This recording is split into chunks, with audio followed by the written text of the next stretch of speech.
Welcome to Sai test series. आइए आज महत्वपूर्ण इंपॉर्टेंट क्वेश्चन को मैंने यहाँ पे लाया है।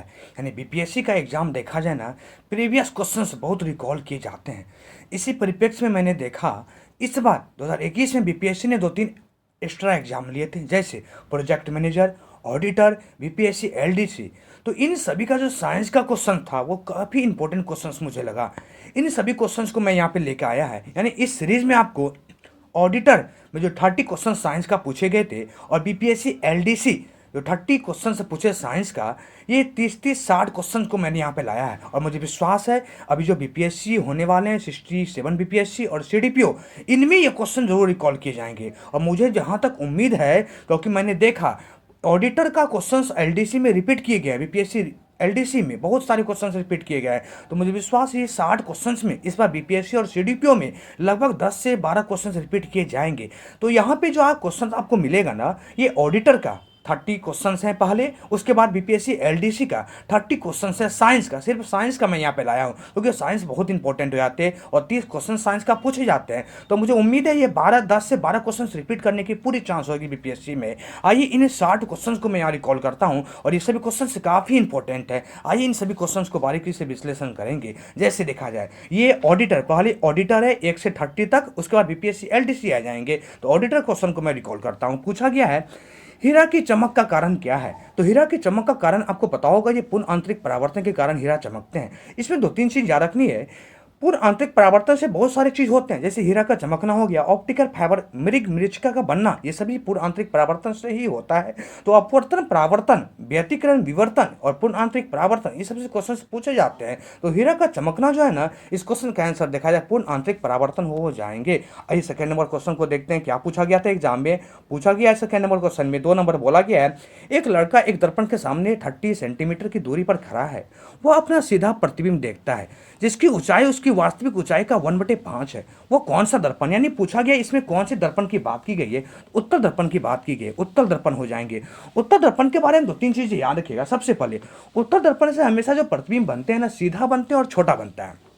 सीधा और छोटा, इसमें 2 रीजन होते हैं। 2 रीजन को समझते हैं। यानी जब वस्तु अनंत पे होता है, उत्तल दर्पण में जब वस्तु अनंत पे होते हैं तब इसका प्रतिबिंब आभासी, सीधा और वस्तु से छोटा बनता है। लेकिन जब वस्तु अनंत तथा ध्रुव के बीच में होते हैं तब प्रतिबिंब आभासी, सीधा और वस्तु से छोटा बनता है। तो यहाँ पे जो क्वेश्चन पूछा गया था ना 1/5, तो कौन सा दर्पण से बनेगा ना, ये उत्तल दर्पण पूछे गए हैं। इस क्वेश्चन का आंसर देखा जाए ऑप्शन नंबर बी हो जाएगा। आइए आगे चलेंगे। क्वेश्चन पूछा गया 3 नंबर क्वेश्चन बोले गए हैं। यहां बोला गया है कुहरे में हम नहीं देख सकते, क्या रीजन होता है? कुहरे जो घना कोहरे हो जाते हैं, पूछा गया है, उसमें हम नहीं देख सकते, इसका रीजन क्या होता है? तो याद रखिएगा डी नंबर आंसर हो जाएंगे, इसका ऑप्शन नंबर डी हो जाएंगे।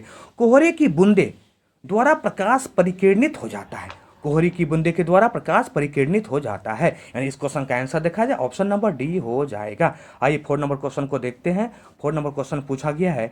4 नंबर क्वेश्चन बोला गया है, सप्लाई लाइन में शक्ति को उच्च वोल्टेज पर स्थानांतरित किया जाता है। यानी सप्लाई जो लाइन होते हैं ना, उसमें बोला गया शक्ति को उच्च वोल्टता पर स्थानांतरित किया जाता है। तो इसका जो सटीक आंसर दिया गया था बीपीएससी के द्वारा, वो शक्ति क्षय को न्यूनतम करने हेतु, शक्ति क्षय को न्यूनतम करने हेतु, यानी सप्लाई लाइन में शक्ति को उच्च वोल्टता पर स्थानांतरित करने की जो नियम है, वो शक्ति क्षय को न्यूनतम करने के लिए यह काम किया जाता है। ऑप्शन नंबर डी हो जाएगा। आइए 5 नंबर क्वेश्चन को देखते हैं। पूछा गया है एक फ्यूज की तार, पूछा गया एक फ्यूज की तार की धारा क्षमता निर्भर नहीं करती है। पूछा गया एक फ्यूज तार के बारे में अक्सर क्वेश्चन एग्जाम पूछते हैं। तो एक फ्यूज तार की धारा क्षमता निर्भर नहीं करती है, तो तार की लंबाई पे निर्भर नहीं करती है।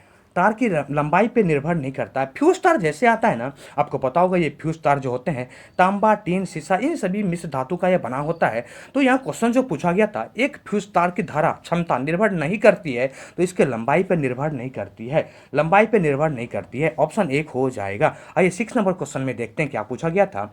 बोला गया था तापमान बढ़ने पर, तापमान बढ़ने पर पूछा गया है, तापमान बढ़ने पर, फिर से मैं देख लूं क्वेश्चन को, तापमान बढ़ने पर विद्युत चालकता घटती है, क्योंकि रीजन क्या है?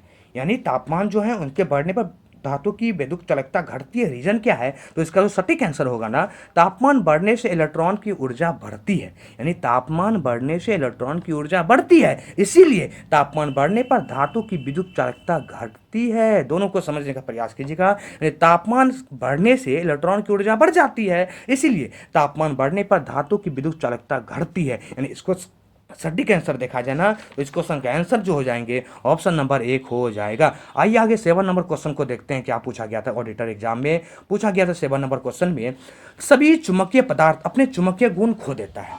सभी चुंबकीय पदार्थ अपने चुंबकीय गुण खो जाते हैं, कब? जब उसे गर्म किए जाते हैं। जब गर्म किसी चुंबकीय पदार्थ को करेंगे तो वो अपना चुंबकीय गुण बिल्कुल खो देगा, बिल्कुल खो देगा। तो देखा जाए जब गर्म किए जाते हैं, तो इस क्वेश्चन का आंसर देखा जाए ऑप्शन नंबर डी हो जाएगा। आइए 8 नंबर क्वेश्चन को देखते हैं, क्या पूछा गया था। बोला गया है तप्त तार अमीटर का प्रयोग निम्न में किसके मापन के लिए किया जाता है। तप्त तार के बारे में पूछा गया है, अमीटर का प्रयोग किसके मापन में किए जाते हैं ना, तो एसी और डीसी दोनों हो जाएंगे, एसी और डीसी दोनों के लिए किए जाते हैं। तप्त तार अमीटर का जो प्रयोग किए जाते हैं, ये एसी और डीसी दोनों के मापन के लिए किए जाते हैं। ऑप्शन नंबर डी हो जाएगा। आइए 9 नंबर क्वेश्चन को देखिए, क्या पूछा गया था। फोटोन है।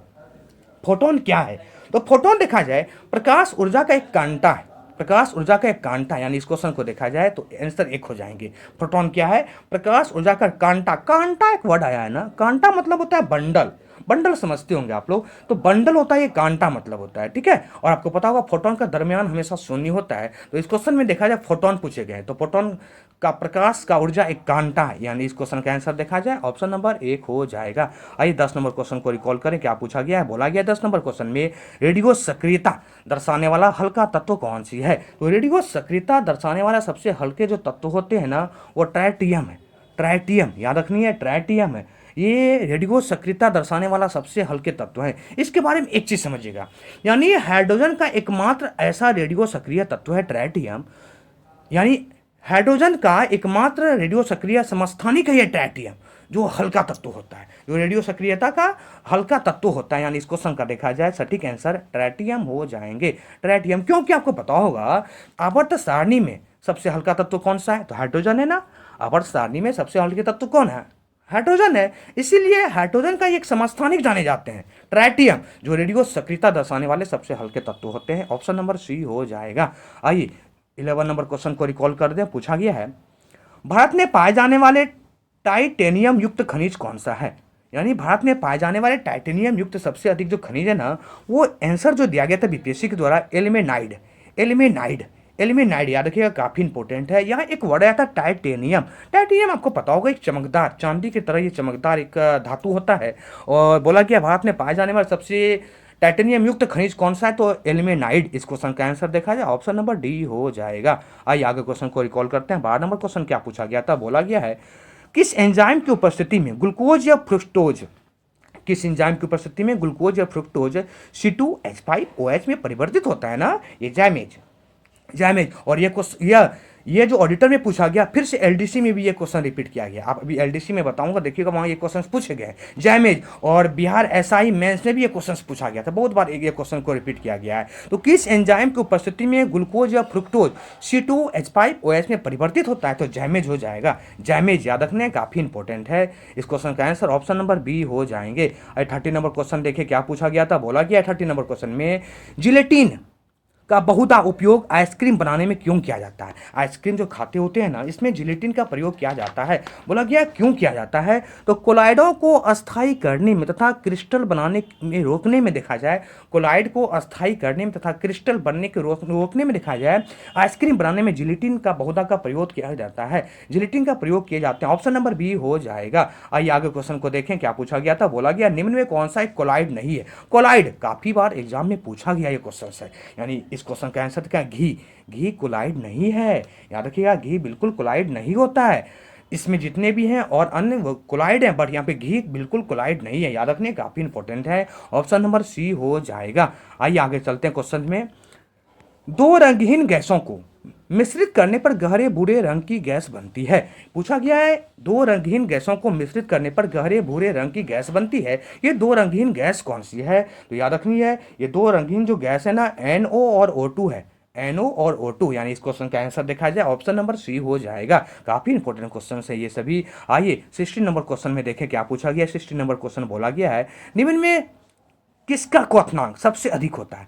निम्न में किसका क्वथनांक सबसे अधिक होता है, तो H2O का क्वथनांक सबसे अधिक होते हैं। काफी इंपॉर्टेंट क्वेश्चन है, H2O का क्वथनांक सबसे अधिक होते हैं। तो इस क्वेश्चन का आंसर देखा जाए ऑप्शन नंबर 1 हो जाएगा। आइए आगे चलते हैं। कीटनाशक गेमेक्सिन निम्न में किस पर आधारित है, यानी कीटनाशक है ये बोला गया है। आंसर देखा जाए इस क्वेश्चन का होगा बेंजीन हेक्साक्लोराइड। बेंजीन हेक्साक्लोराइड पे ये आधारित है। ये सभी क्वेश्चन काफी इंपॉर्टेंट और मुझे लगता है बीपीएससी और सीडीपीओ में रिपीट करेगा ये सभी क्वेश्चन को। तो ये सभी क्वेश्चन इंपॉर्टेंट है। आइए 80 नंबर क्वेश्चन को देखते हैं। कौन सा यौगिक विंटर ग्रीन तेल कहलाता है। विंटर ग्रीन तेल देखा जाए ये जो यौगिक है ना, ये मेथिल सिलिसिलिकेट है, मेथिल सिलिलेट है, यानी इस क्वेश्चन का आंसर देखा जाए ऑप्शन नंबर डी हो जाएगा।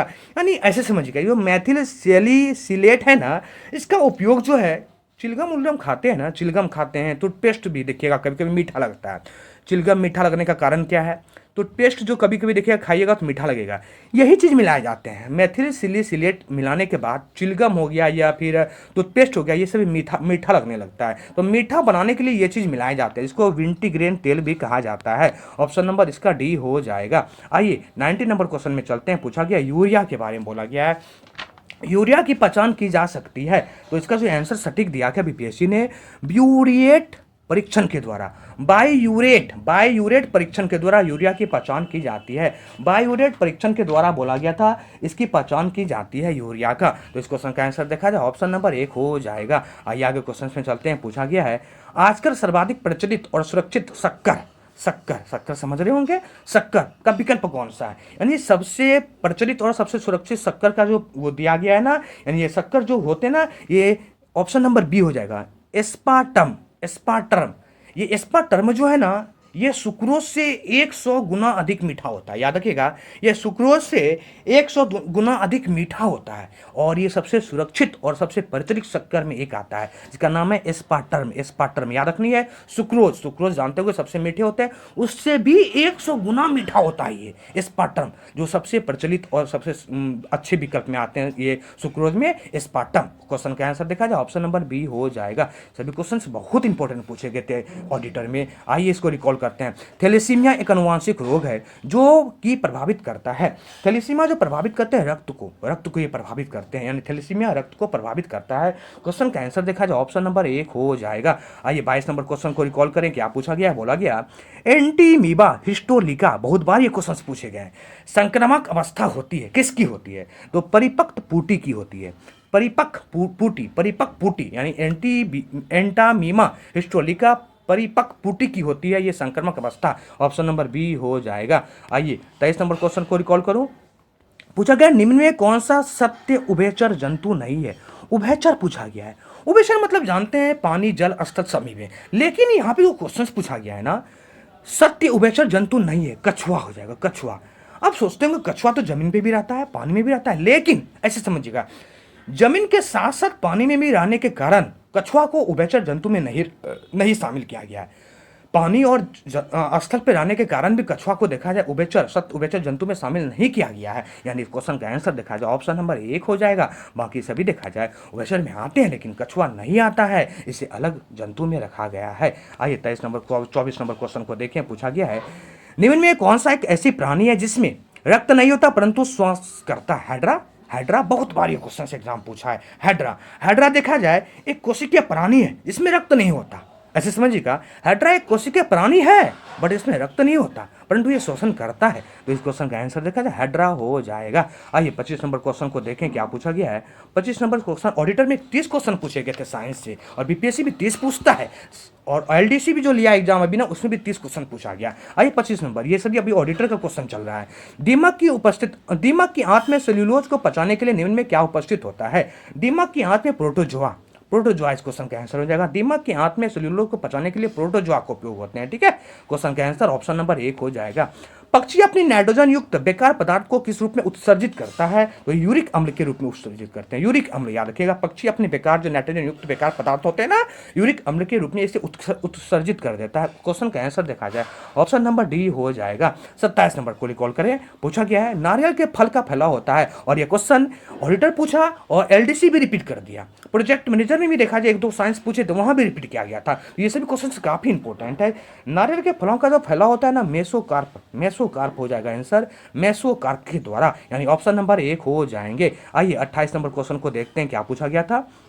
28 नंबर क्वेश्चन में बोले गए हैं दुई बीज पत्री पौधे के तने में संवहनी बंडल, अभी मैं जस्ट बंडल के बारे में ऊपर चर्चा कर रहा था, समांतर किस रूप में होते हैं ना, तो क्वेश्चन का आंसर हो जाएगा संपार्श्विक, यानी इस क्वेश्चन का आंसर देखा जाए ऑप्शन नंबर सी हो जाएंगे। आइए 29 नंबर क्वेश्चन को देखें, पूछा गया है क्लोरोरिस उत्पन्न होता है जब पौधे को उगाया जाता है, यानी क्लोरोसिस ये उत्पन्न कब होता है? तो ये उत्पन्न उस समय होता है जब पौधे को लोह रहित माध्यम में उगाए जाते हैं। लोह रहित माध्यम में उगाए जाते हैं, तो क्लोरोरिस उत्पन्न होता है पौधे में जब ये उगाए जाते हैं। क्वेश्चन का आंसर देखा जाए ऑप्शन नंबर डी हो जाएगा। 30 नंबर क्वेश्चन को देखें, निम्न में कौन सा अनुवांशिकी अभियांत्रिकी के संबंधित है? ये संबंधित है ना, तो प्लासिमिड, ऑप्शन नंबर बी हो जाएगा। यह देखा जाए बहुत इंपॉर्टेंट है।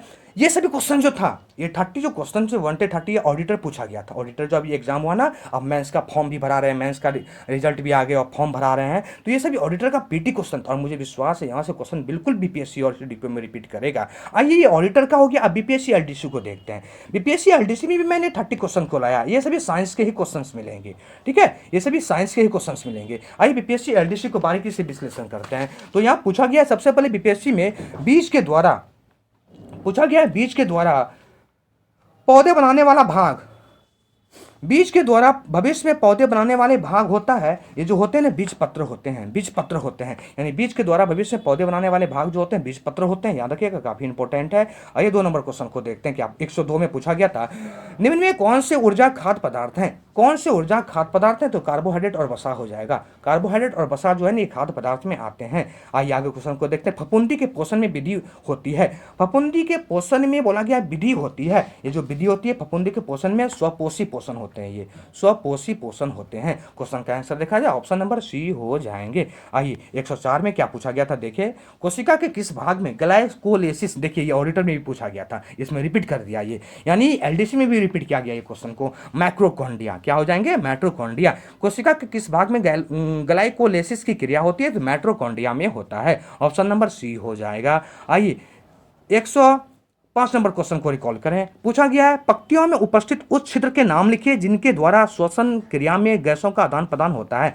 पत्तियां जो होती है ना, जो श्वसन करते हैं, छिद्र होते हैं ना छोटे छोटे, वो रंध्र के द्वारा होता है, रंध्र, ऑप्शन नंबर डी हो जाएगा। इसमें कंफ्यूज करते हैं लोग वातरंग और रंध्र में, लेकिन रंध्र इसका सटीक आंसर बीपीएससी दिया है, तो ऑप्शन नंबर डी हो जाएगा। आइए ब्रायोफाइटा में क्या होते हैं? ब्रायोफाइटा में होते हैं, तो ब्रायोफाइटा में लिखा गया मॉस और रिवरवर्ट होते हैं, ऑप्शन नंबर सी हो जाएगा। आइए नारियल, देखिए रिपीट किया है ना क्वेश्चंस, ये ऑडिटर में पूछा गया था, यहाँ भी रिपीट किया बीपीएससी एलडीसी में ना। आइए नारियल के फल का प्रसार होता है, किसमें होते हैं? तो अभी मैंने जस्ट बताया एंडोकार्प, किसमें होते हैं? एंडोकार्प, यानी रेशा युक्त एंडोकार्प से होता है नारियल के फल का प्रसार होते हैं। तो 107 का आंसर ऑप्शन नंबर सी हो जाएगा। 108 देखते हैं, द्विपत्री तना में समोनी बंडल होते हैं, द्विबीजी तना में संवहनी बंडल जो होता है ना, ये देखा जाए संपर्विक, ये अभी जस्ट मैंने ऑडिटर में बता रहा था, देखिए यहाँ भी रिपीट किया है, यानी बहुत सारे क्वेश्चंस ऑडिटर का एलडीसी में रिपीट किया, और यहाँ पे मैंने 30-60 क्वेश्चन को लाया। 60 क्वेश्चन का मुझे विश्वास है बीपीएससी या सीडीपो में 12 से 15 क्वेश्चन रिपीट ना कर दे, क्योंकि ये क्वेश्चन बहुत लेवल वाले क्वेश्चन थे। आइए आगे चलते हैं 109 नंबर क्वेश्चन को, डिटर्जेंट के निर्माण हेतु होने वाले एंजाइम कौन सा है? बोला गया डिटर्जेंट के निर्माण हेतु एंजाइम पूछा गया ना, ये एंजाइम देखा जाए जो ऑप्शन हो जाएंगे प्रोटीएज हो जाएगा, प्रोटीएज हो जाएंगे इसका आंसर, ऑप्शन नंबर 1 हो जाएगा। आइए आगे चलेंगे, क्रॉसिंग ओवर में क्या होता है? क्रॉसिंग ओवर में होता है इसमें देखा जाए अनुवांशिक सामग्री का आदान प्रदान होते हैं, अनुवांशिक सामग्री का आदान प्रदान होता है क्रॉसिक ओवर में अनुवांशिक पदार्थ आदान प्रदान होते हैं। आइए 111 नंबर क्वेश्चन को देखें। पूछा गया प्रजातियों के विकास के प्राकृतिक चयन का सिद्धांत दिया था, किसने दिया था भाई? डार्विन ने दिया था। कौन दिए थे? डार्विन। और ये मेंडल, डार्विन, लेमार्क, ब्रिजमैन, ये सबसे क्वेश्चन पूछते हैं। तो यहाँ पे प्रजातियों के विकास के प्राकृतिक चयन का जो सिद्धांत दिया था डार्विन ने दिए हैं, याद रखिएगा, काफी इंपॉर्टेंट है। आइए आगे क्वेश्चन में चलते हैं। पूछा गया निम्न में कौन सी बीमारी यौन संक्रमित नहीं है? यौन यानी यौन संक्रमित, यौन एक वर्ड आया, संक्रमित नहीं है पूछा गया ना, नहीं है तो हेपेटाइटिस जानते होंगे आप लोग, ये यौन संक्रमित बीमारी नहीं है, तो ऑप्शन नंबर बी हो जाएगा। आइए 113 नंबर क्वेश्चन को देखें। अनुकूल परिस्थिति में अमीबा जनन करता है, तो अनुकूल परिस्थिति में अमीबा जो जनन करते हैं ना द्विखंड के द्वारा, ये बीपीएससी जो आंसर दिया था द्विखंड दिए थे, द्विखंड याद रखने, द्विखंड के द्वारा किए थे, ठीक है। आइए 114 नंबर क्वेश्चन को देखते हैं। निम्न में किस वर्ग के जंतुओं का प्रगुहा यानी सिलोम रक्त से भरा हुआ होता है? ये जो जंतु का जो वर्ग होता है ना, अर्थोपेडा के जितने भी वर्ग के जंतु होते हैं इनके सिलोम रक्त से भरे होते हैं, अर्थोपेडा। यानी क्वेश्चन का आंसर देखा जाए ऑप्शन नंबर 1 हो जाएगा। आइए 115 नंबर क्वेश्चन को देखें। टेपवार्म हमेशा एग्जाम पूछता है, टेपवार्म के खंड कहलाते हैं, क्या कहलाते हैं भाई? तो यह प्रोगोरेटिड, यानी इस क्वेश्चन का आंसर देखा जाए प्रोगोलोटिड, यानी ऑप्शन नंबर सी हो जाएगा। आइए 60 नंबर क्वेश्चन में चलेंगे। पूछा गया है टीनिया सोलियम को समान रूप में कहते हैं, टीनिया सोलियम को समान रूप में क्या कहते हैं? तो टीनिया सोलियम को समान रूप में देखा जाए पोर्क टेपवर्म कहते हैं, पोर्क टेपवर्म कहते हैं। ये ऑडिटर में भी क्वेश्चन पूछा था, इसमें भी रिपीट कर दिया, ध्यान दीजिएगा। आइए आगे चलेंगे। पूछा गया 117 नंबर क्वेश्चन बोला गया है भोजन अभिग्रहण करने वाला अंग होता है, भोजन अभिग्रहण करने वाला जो अंग होते हैं ना, वो स्यूडोपीडियम, यानी ऑप्शन नंबर सी हो जाएगा। भोजन अभिग्रहण करने वाला जो अंग होते हैं स्यूडोपीडियम हो जाएगा। आइए 118 नंबर क्वेश्चन में कीट सांस लेता है, अभी जस्ट मैं ऊपर बता रहा था ना रंध्र के द्वारा, तो श्वास रंध्र के द्वारा ये कीट सांस लेते हैं, ऑप्शन नंबर सी हो जाएगा। आइए 19 नंबर क्वेश्चन में चलेंगे। 119 में लाइसोसोम, इसको आत्महत्या की थैली भी बोला जाता है ना, तो ये इसका आंसर देखा जाए क्या होता है? लाइसोसोम ना पाचन केंद्र होते हैं, लाइसोसोम याद रखिएगा, पाचन केंद्र। तो इस क्वेश्चन का आंसर देखा जाए ऑप्शन नंबर 1 हो जाएगा। 120 में आइए रिकॉल करो, किस जीव में पौधे एवं जंतुओं के लक्षण पाए जाते हैं?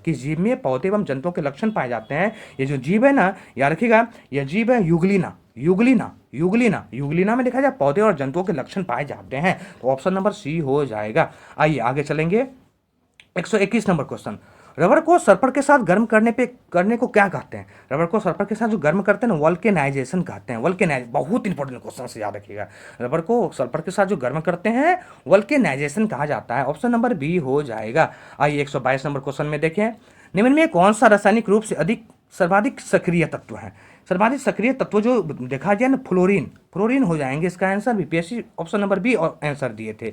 आइए 123 में देखते हैं क्या पूछा गया। अमलगम किसकी मिश्र धातु होती है? काफी इंपॉर्टेंट है, पारा की। अमलगम जो होते हैं ना, ये पारा की मिश्र धातु होते हैं, पारा इस क्वेश्चन का आंसर हो जाएगा। आइए 124 नंबर क्वेश्चन में देखते हैं। एल्केलाइड क्या होते हैं भाई? एल्केलाइड के बारे में पूछा गया है। एल्केलाइड होता है, तो एल्केलाइड जैसा है ऑप्शन नंबर डी, क्षार जो कि पानी में घुलनशील है। एल्केलाइड जो होते हैं ना, क्षार जो कि पानी में घुलनशील होते हैं, option number D BPSC answer दिए थे, इसलिए डी आंसर हो जाएगा। आइए 125 को देखें। चूने का पानी क्लोरीन के साथ क्रिया करके क्या बनाता है? यानी चूने का पानी जो है क्लोरीन के साथ जब क्रिया करेगा ब्लीचिंग पाउडर बनाएगा। क्या बनाएंगे? ब्लीचिंग पाउडर बनाएंगे, ऑप्शन नंबर ए हो जाएगा। आइए आगे चलेंगे। मेंडलीव के समय कुल ज्ञात तत्वों की संख्या क्या थी? मेंडलीव काफी इंपॉर्टेंट क्वेश्चन है, 63, बीपीएससी इसका आंसर 63 दिए हैं, यानी मेंडलीव के समय कुल ज्ञात तत्वों की संख्या 63 होंगे, और बिल्कुल सही है, और काफी इंपॉर्टेंट क्वेश्चन से याद किया, 63 हो जाएंगे। बैंकिंग सोडा का रस अनिक नाम, बहुत इंपॉर्टेंट क्वेश्चन है। सोडियम बाइकार्बोनेट, बैंकिंग सोडा को खाने वाले सोडा भी बोलते हैं ना, और सोडियम कार्बोनेट आपको पता होगा धोवन सोडा, और बैंकिंग सोडा कौन हो जाएंगे? सोडियम बाइकार्बोनेट, यानी क्वेश्चन का आंसर ऑप्शन नंबर बी हो जाएगा। आइए आगे चलेंगे। कौन सा एंजाइम ग्लूकोज को इथिल एल्कोहल में परिवर्तित करता है? कौन सा एंजाइम ग्लूकोज को इथिल एल्कोहल में परिवर्तित करता है? ये एंजाइम है जैमेज, देखिए ये ऑडिटर में पूछा गया था ना, इसमें भी पूछ दिया है, जैमेज हो जाएंगे, जैमेज बिल्कुल आंसर सही हो जाएंगे। आइए आगे चलते हैं। गैल्वेनाइजेशन के बारे में पूछा गया। और ये ऊपर मैं अभी जस्ट बता रहा था, ऑडिटर में भी ये क्वेश्चन पूछा गया था। गैल्वेनाइजेशन क्या होता है भाई? तो ये होते हैं लोहे पे जस्टे का जो निक्षेप चढ़ा दिया जाए, जस्टे का जो चढ़ाते हैं ना परत, लोहे पे जस्टे का जो परत चढ़ाते हैं उसी को गैल्वेनाइजेशन कहा जाता है, गैल्वेनाइजेशन। ऑप्शन नंबर डी हो जाएगा। आइए 130 नंबर क्वेश्चन देखें। गैस गुब्बारों में हाइड्रोजन की जगह हीलियम गैस इसलिए भरे जाते हैं क्योंकि ये विस्फोटक यानी देखा जाए ज्वलनशील नहीं बना होती है। यानी गैस के गुब्बारे में हाइड्रोजन की जगह जो अब जो हीलियम गैस भरी जाती है, क्यों? क्योंकि ये ज्वलनशील नहीं होती है। ऑप्शन नंबर सी बिल्कुल सटीक हो जाएंगे। कोई हल्की मत मार दीजिएगा, हल्की एग्जाम में नहीं दिया था, हल्की गलत कर दिए। ये ज्वलनशील नहीं होते हैं यार। क्या ऑप्शन नंबर सी बिल्कुल सही होगा। आइए आगे चलेंगे। 131 नंबर क्वेश्चन पूछा गया। दबाव बढ़ाने से किसी पदार्थ का क्वथनांक क्या होता है? तो बढ़ जाता है। क्वथनांक क्या होते हैं? अपवर्तनांक घटते हैं, क्वथनांक बढ़ जाते हैं। यानी दाब बढ़ने से किसी पदार्थ का क्वथनांक बढ़ते हैं, अपवर्तनांक घट जाता है। ऑप्शन नंबर एक इस क्वेश्चन का आंसर हो जाएगा।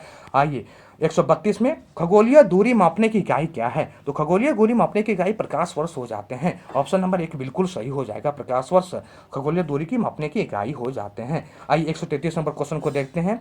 133 नंबर क्वेश्चन में पूछा गया था प्रकाश की गति न्यूनतम किस में होती है? जब वो गुजरते हैं ना तो वो कांच से, किसमें? कांच से। यानी कांच से जब गुजरेंगे प्रकाश की गति काफी न्यूनतम हो जाएंगे। ऑप्शन नंबर डी हो जाएगा।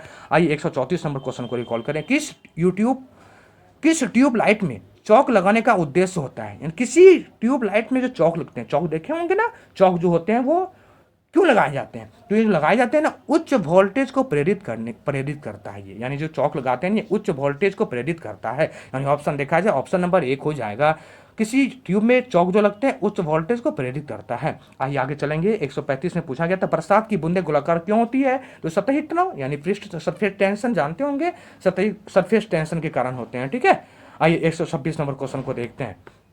अगर ध्वनि वायु से जल में प्रवेश करती है तब किसकी मात्रा में परिवर्तन नहीं होता? यानी ध्वनि वायु से जल में जब प्रवेश करती है ना तो याद रखनी है आवृत्ति में कभी परिवर्तन नहीं होता। तरंगदैर्घ्य बदल जाते, आयाम, वेग सब बदलते, लेकिन आवृत्ति नहीं बदलती। याद रखिएगा, काफी इंपॉर्टेंट है। आइए 137 नंबर क्वेश्चन को देखते हैं। ऑप्टिकल फाइबर मैं जस्ट अभी बता रहा था ना पूर्ण आंतरिक परावर्तन के बारे में, और रिटर्न में क्वेश्चन पूछा गया, यहाँ भी रिपीट कर दिया। याद रखिएगा, पूर्ण आंतरिक परावर्तन विभाजन की दीवार की में ध्वनियाँ अवशोषित करने के लिए सर्वोत्तम पदार्थ हैं। विभाजन की दीवार में ध्वनि अवशोषित करने के लिए सर्वोत्तम जो पदार्थ है ना, याद रखिएगा ये कांच की रुई।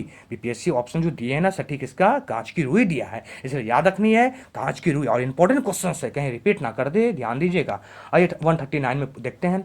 घड़ी में क्वार्ट्ज क्रिस्टल का जो कार्य किस पर आधारित है ना, यह आधारित है पीजो इलेक्ट्रॉनिक प्रभाव के कारण। पीजो इलेक्ट्रॉनिक प्रभाव के कारण ये आधारित है। क्वेश्चन का आंसर देखा जाए ऑप्शन नंबर एक हो जाएगा। आइए इस क्वेश्चन का, इस सीरीज का लास्ट क्वेश्चन को रिकॉल करें। पेरिस्कोप किस सिद्धांत पे कार्य करता है? मैं अभी जस्ट बता रहा था ना, यानी इसमें देखिएगा पेरिस्कोप के बारे में पूछा गया। ध्यान दीजिएगा, बीपीएससी केवल परावर्तन आंसर दिया है। बीपीएससी जो इसका आंसर दिया केवल परावर्तन आंसर दिए हैं, याद रखिएगा। यानी इस क्वेश्चन का आंसर बी हो जाएगा, पेरिस्कोप के बारे में, ऑप्शन नंबर बी। तो इसमें जितने भी सीरीज दिए गए थे जो अभी जो क्वेश्चंस लाए गए थे ना, टोटल 60 क्वेश्चन था। ये ऑडिटर और एलडीसी का इंपॉर्टेंट क्वेश्चन था, जो कि काफ़ी इंपॉर्टेंट हो जाता है।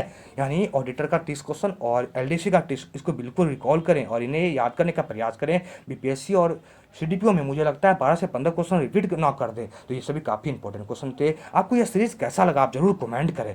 यदि आप कमेंट कीजिएगा तो मैं भी मोटिवेट होकर आगे आगे और अच्छी अच्छी सीरीज को लाऊंगा जो आपके लिए इंपॉर्टेंट होगा। Thank you. चलिए फिर मिलते हैं आपसे किसी नेक्स्ट वीडियो में। आज इतना ही, बाय बाय।